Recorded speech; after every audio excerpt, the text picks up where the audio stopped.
السلام عليكم، مساء الخير من رأس البسيط. أول شيء ألف مبروك لأحرار سوريا، هذا الاستحقاق العظيم اللي هو انتخابات مجلس الشعب. لأول مرة بنشعر حقيقة أنه في انتخابات. على زمان النظام البائد كان يتم تعيين الأشخاص الأكثر فسادا والأكثر ولاء للطغمة الحاكمة.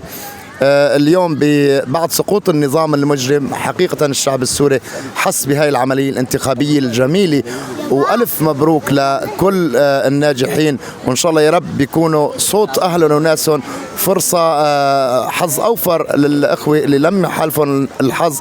وبهالمناسبة أنا بدي وجه مباركة خاصة لدائرة معرة النعمان للدكتور فراس الجندي وللأستاذ فرج عقدي. نجاحهم طبعا نجاحهم ما بيمثل منطقتهم أو قراءهم، هو بيمثل تضحيات الثوار ودماء الشهداء. إن شاء الله يا رب يكونوا عند حسن الظن ونوصل بسوريا للريادة.